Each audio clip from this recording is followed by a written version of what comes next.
Eh bah, écoutez, quelle semaine! On est en direct de mon balcon puisque j'ai décidé de vous emmener avec moi. Il y a grand soleil. Si vous me voyez sur YouTube, vous voyez que j'ai le soleil en pleine face et qu'il y a pas un seul nuage dehors.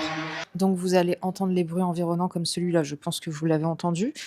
Je vais vous raconter un petit peu ma première semaine de full freelance. Je vais te raconter tout ça. J'ai eu une semaine de ouf. Je pensais que ça allait être une semaine de repos parce que vas-y, je suis là, je viens d'enchaîner 1 an et demi d'alternance et que nenni. Bon, déjà, ce qui s'est passé, c'est que le week-end, bon, bah, ça a été hyper difficile, hein, parce qu'il a fallu accepter que ça y est, c'est fini. Mais il y avait encore ce truc où le lundi, je me disais: «Bon, bah, faut que j'aille travailler et tout». Enfin, tu sais, vous savez, le blues du dimanche soir où tu te dis: «Vas-y, demain, faut que j'aille bosser et tout», alors que là, bah, pas du tout, j'allais rester dans mon canapé toute la sainte journée. Bref, donc lundi, ça a été, hein, j'ai eu un petit truc où à 10 heures, je me suis réveillée, tu sais, en panique, genre: «Putain, je suis en retard pour le travail et tout», alors que meuf, il y a pas de travail, en fait. Donc j'ai continué ma petite vie normalement, j'avais fait une visio avec Mel, je crois que c'était lundi, hein. Je crois que c'était lundi et bon, moi j'adore faire des visios avec Mel, c'est pour ça que je les mets le lundi, ça me permet de trop bien commencer ma semaine. Elle m'accompagne sur toute la partie prospection, mais en réalité, en vrai, elle m'accompagne sur des trucs, bien plus, enfin, tu vois, quand je parle d'elle, c'est pas pour la recommander pour la prospection, c'est vraiment, pour la recommander en tant qu'humaine, tu vois? C'est vraiment un accompagnement qui vaut grave le coup. Et en fait, ce qui a vraiment fait que ma semaine, c'était le rush, c'est que j'avais un projet client, une proposition d'identité visuelle à rendre pour quand? Pour jeudi et bah, j'avais déjà fait des ébauches et tout, mais j'avais pas encore fait le final. Ce qui s'est passé, c'est que j'étais dans le jus parce que lundi, j'ai pu travailler, mais j'ai pas pu avancer comme je voulais. Mardi, j'ai été voir ma mère parce que la semaine d'avant, elle m'a dit qu'elle avait eu un accident. En gros, elle est tombée dans les escaliers et elle s'est pété le pied. Donc je lui ai ramené des courses et tout. Mardi, je suis restée avec elle. Mercredi, je suis allée à Paris rendre mon PC pour bah, mon travail salarié et tout. J'ai mangé avec mes collègues, c'était grave cool. Mais bah, gros pincement au cœur, d'ailleurs, je vais te raconter. C'était difficile. Et du coup, jeudi, je suis arrivée et en fait, j'ai fait une crise de syndrome du côlon irritable. Si tu me connais pas, tu dois pas savoir que je l'ai.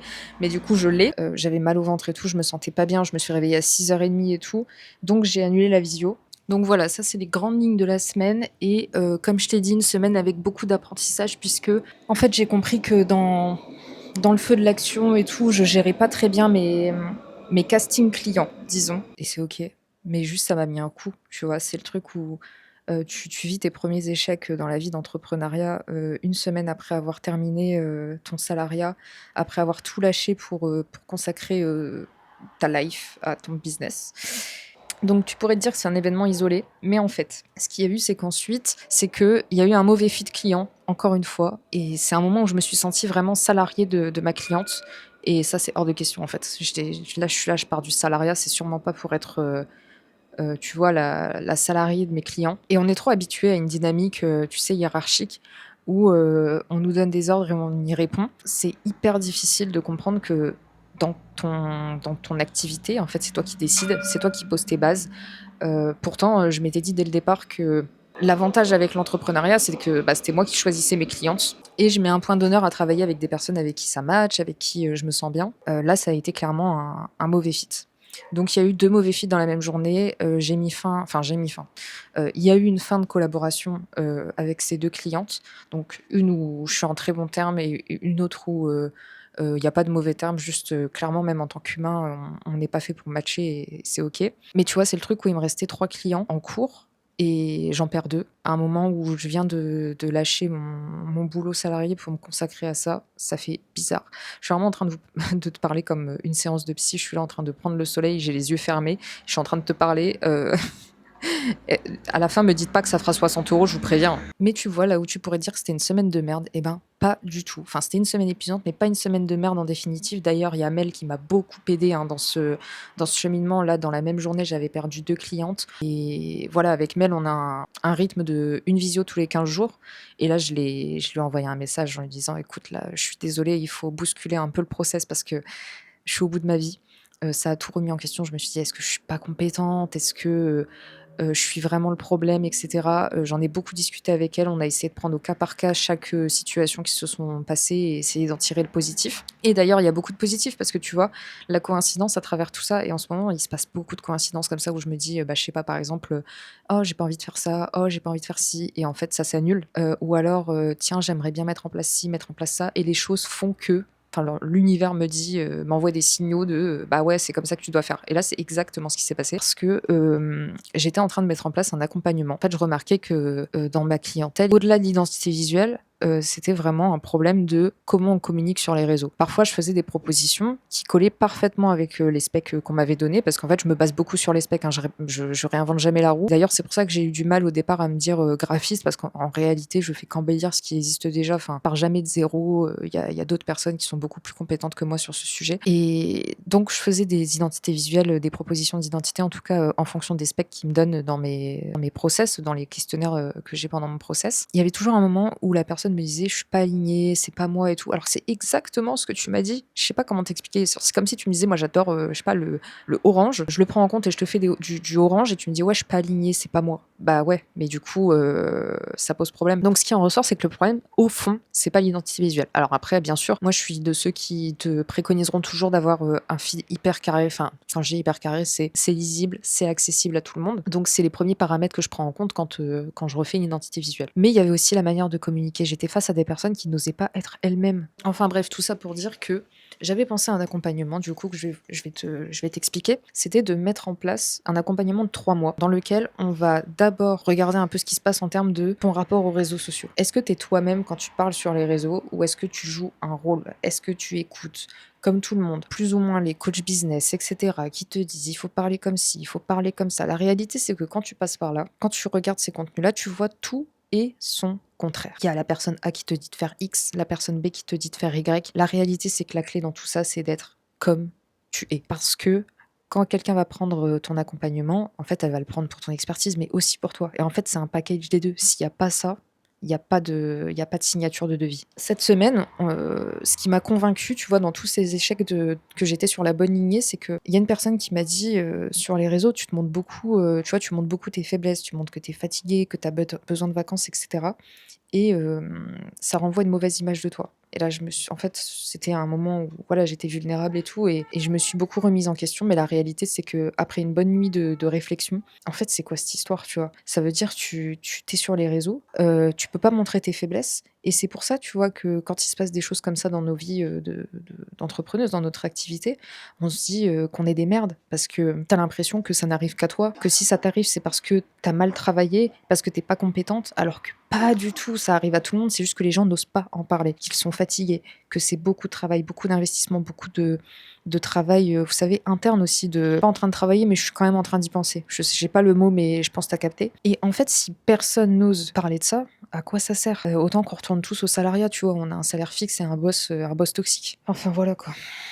Et c'est là que je me suis dit, mais en fait, on marche sur la tête. Moi, c'est une direction que j'assume, le fait de montrer mes faiblesses, de savoir dire à une cliente, aujourd'hui, ça va pas être possible parce que je suis pas à 100%. Enfin, tu vois, on n'est jamais vraiment à 100%, ça paraît, c'est du bullshit, mais à un pourcentage assez élevé pour te proposer une prestation, en tout cas un rendez-vous qui soit à hauteur de ce que j'aimerais t'apporter. Enfin bref, tout ça m'a fait dire que j'étais sur la bonne lancée, et que c'était vraiment le scope qu'il faut creuser, surtout dans une ère où, ça y est, avec l'IA et tout, on a passé quelques années de création de contenu dans la performance, et je pense qu'il faut revenir à l'essentiel, c'est-à-dire on est là pour communiquer sur nos offres, on est là pour communiquer sur notre façon d'être, connecter avec des personnes qui nous correspondent. En fait, ça se lisse, tu vois, si tout le monde parle pareil sur les réseaux, en fait, que ce soit toi ou quelqu'un d'autre, qu'est-ce que ça change, puisque de toute façon, c'est du pareil au même. Bon, je tourne un peu en rond, mais en gros, c'est ça l'idée, de proposer un accompagnement en 3 mois, où le premier mois, on va poser les bases de ton rapport aux réseaux sociaux, comment tu communiques, comment tu te sens quand tu crées du contenu, qu'est-ce qui bloque, c'est quoi tes blocages, pourquoi des fois tu publies pas tes contenus. Ensuite, il y aura, selon mon brainstorming, ce sera entre 4 et 6 identités visuelles de base, donc en fait ce sera vraiment comme le squelette de ta future identité visuelle, et ensuite on adaptera, bien sûr ce sera pas générique les mêmes pour tout le monde, mais il y aura 6 bases, et il faudra choisir entre une d'entre elles, et ensuite on intégrera voilà, des éléments qui te correspondent avec tes couleurs, tes typos, tes éléments. Mais voilà, la structure sera déjà carrée. Donc tout ça, ça va se dérouler au cours du premier mois. Et ensuite, les 2 derniers mois, il y aura des messages en asynchrone où tu pourras me contacter quand tu veux pour me faire part de tes blocages, que je puisse t'envoyer des petits vocaux pour essayer de te faire comprendre, ou peut-être t'aiguiller sur ce qui se joue au moment T. Et on aura une visio par mois pour débriefer et peut-être faire des ajustements en fonction de l'identité visuelle. Parce que même si on aura travaillé sur ton rapport au réseaux sociaux, il y aura peut-être un monde où on identifiera d'autres blocages au fil du temps. Et en fait, j'aurais peut-être dû j'aurais dû. C'est tellement d'apprentissage, vous savez, il y a pas de j'aurais dû ou j'aurais pas dû, hein. On se rend compte au fil du temps que telle offre est plus adaptée à notre façon d'être, et cetera. Moi, ce qui me manquait vraiment dans mon taf, c'était la transmission. J'avais l'impression d'être une exécutante et d'être vraiment salariée de mes clients, alors que là, j'ai vraiment l'impression en tout cas, pour l'instant, ça me donne le sentiment que je vais être vraiment utile, tu vois? Et je pense que ça va être un game changer. Donc là, j'ouvre trois places en bêta test à partir du 23 février. C'est pas un commencement le 23 février, hein, ça peut être après, mais en tout cas, le programme sera prêt d'ici le 23 février. Et si tu veux qu'on en discute, tu peux m'envoyer un petit message sur Insta. Tu sais que mon Insta, c'est design.lae, et puis voilà, quoi, on en parle. Donc en fait, est-ce que le fait d'avoir perdu 2 clientes, c'est mal? Bah non, je pense que c'est une très bonne chose. Déjà, ça m'a dégagé du temps. Mine de rien, il y a un moment, il faut être honnête, hein, ça m'a dégagé du temps et là, ça me permet de me reposer. J'ai commencé un petit tricot avec des pelotes que j'ai achetées à Paris, donc je suis grave contente. Je suis plus sereine, ça me permet d'avancer sur mon accompagnement, sur mon programme, de me concentrer sur les clients qui me restent et de leur offrir un encore meilleur travail. Et ça, c'est pareil du coup. J'ai pu réfléchir à comment j'imbrique les clients qui arrivent, combien de clients maximum je peux prendre par mois, que ce soit en accompagnement, vous savez, dans la phase des 2 derniers mois ou alors du premier mois qui est plutôt sport. Ça m'a permis de voir comment je peux automatiser certains process pour gagner du temps et faire baisser mes prix, parce qu'il y a ça aussi. Là, mes identités visuelles étaient à 800 € en prix final. J'avais 40 heures de travail à peu près, je m'étais comptabilisé 40 heures de travail. La réalité, c'est qu'avec les micro-ajustements et tout, l'asynchrone, ça me prenait plus de 40 heures de travail et je voulais pas augmenter mes prix. Alors que là, j'ai réussi à faire un process qui soit efficace, qui réponde aux besoins de mes clients. En tout cas, pour l'instant, j'espère. J'ai l'impression qu'on est sur la bonne voie. Et j'ai réussi à automatiser certains process qui n'enlèvent rien humain parce que c'est que du fignolage, de l'administratif, etc. pour pouvoir gagner du temps, quelques heures de travail et pouvoir baisser mes prix. Bon, du coup, et ce qui concerne la partie travail, du coup, ce qui s'est passé, c'est que mardi, je suis allée rendre mon PC. Alors, pince-moi au cœur, en fait, j'arrive toujours pas à réaliser, hein. Là, tu sais que je suis dans une relation toxique où je suis en train de regarder tous les jours s'ils m'ont pas coupé mes accès Slack, etc. Parce que juste, ça me fait de la peine de savoir que je vais plus du tout leur parler. On a mangé un burger et tout, c'était grave bien à Montparnasse. C'était hyper cool. En plus, il faisait super beau. C'était une journée où il devait pleuvoir à Paris et il a pas plu, il a fait grand soleil. Et l'après-midi, j'étais avec mon mec. Je lui ai fait traverser tout Paris. On a marché 10 km pour aller chercher des pelotes. Donc, on est allé au passage des Serres. Je me souviens plus du nom de la boutique, mais j'ai acheté 4 pelotes. Une de Cascade Yarns, c'est une laine 100% laine, alpaga, je sais pas quoi, la même couleur que le mouton, genre tu sais, pas teinté machin. Puis 30 balles la pelote. Et là, j'ai aussi pris les. Purée, je me souviens plus de la marque, mais je crois que la référence c'est les Cloud. Et j'ai pris le coloris neuf parce qu'il n'y avait pas le 8, c'est celui qui est hyper coté et impossible à trouver. J'arrive à la caisse, on m'a dit 82 €. 82 € pour 4 pelotes, au secours, mais en même temps, c'est grave de la bonne qualité. Et là, je suis en train de tricoter un cardigan avec, donc grave contente. On a traversé tout Paris, c'était super bien. Et ça m'a permis un peu d'oublier ce qui venait de se passer. Parce que le midi, j'avais appris qu'il y a quelqu'un qui passait un entretien pour reprendre mon poste, alors que je venais de quitter mon taf. J'ai littéralement abandonné mon confort de vie pour me consacrer à l'activité que je suis en train de faire actuellement. Il y avait une partie de moi qui espérait qu'il me propose un CDI. Est-ce que je le veux parce que j'aime mon travail ou est-ce que je le veux parce que j'ai peur? Je pense l'un et l'autre, en vrai, du 50-50, mais je pense que j'ai quand même plus peur de perdre mon confort de vie. Là, j'ai pas de revenus du tout, quoi, à part ceux de mon auto-entreprise. Et étant donné que j'ai littéralement abandonné mon plus gros devis, autant vous dire que là, ça va pas être la joie. C'est mon premier week-end off depuis bien longtemps. Outre le fait que je suis en train d'enregistrer ce podcast, c'est mon premier week-end off depuis longtemps. J'ai tricoté, j'ai regardé la télé, j'ai regardé Doctor House, c'était grave cool. Et la semaine prochaine, j'espère que ce sera plus calme quand même parce que là, c'est bon, j'ai été assez challengée par cette semaine. Je vais continuer la mise en place de mon accompagnement. Je vais essayer de pas travailler les jours où je m'impose de ne pas travailler. Je vais améliorer mes process. Et je vais essayer de sortir. Voilà, je vais essayer de sortir. En plus, là, il fait super beau. Non, mais vous n'avez pas idée d'à quel point ça fait du bien d'avoir le soleil sur son visage, en fait. En gros, c'est un petit peu ce qui s'est passé toute cette semaine. Enfin, voilà, comme dirait Stromae, quand il y en a plus, il y en a encore, ça la vie d'adulte. Mais du coup, d'avoir perdu une cliente, sachez que ça m'a permis de payer que 30 € d'URSSAF ce mois-ci. au lieu de s'emballer, ça fait grave plaisir. Donc, racontez-moi un petit peu votre semaine dans les commentaires ou par message sur Insta, dans les commentaires sur YouTube parce que du coup, j'avais pas prévu de le mettre sur YouTube, mais finalement je vais le faire parce que je sais qu'il y a des personnes qui sont pas très podcast et d'ailleurs ça m'a fait grave plaisir parce qu'il y a beaucoup j'ai eu beaucoup de retours sur le premier épisode et il y a des personnes, enfin il y a une personne en particulier, mais plusieurs personnes me l'ont dit, que ça leur faisait grave plaisir parce que c'était un petit peu un format, vocaux ou alors appel et que c'est des personnes qui n'ont pas l'habitude d'écouter des podcasts et qui ont kiffé m'écouter. Donc merci. C'est un petit peu un format où tu vois, j'en ai rien à faire. Et en fait, je me pose pas la question, tu vois, il y a pas des histoires de watch time et tout, je m'en fous en fait. Et vous devriez vous en foutre. En fait, une personne qui n'a pas envie de vous regarder va pas vous regarder. Voilà, une personne qui n'a pas envie de vous écouter va pas vous écouter. Et ce, que vous mettiez 50 hooks, que vous fassiez un montage dynamique. Et c'est aussi pour ça que je milite, pour que chacun parle comme il l'est naturellement, comme il souhaite parler sur les réseaux. Voilà, bref, c'est comme ça que je clôture. J'espère que vous me racontez vos semaines dans les commentaires parce que ça me fait grave plaisir. Envoyez-moi des petits vocaux sur Insta et je vous dis à la semaine prochaine.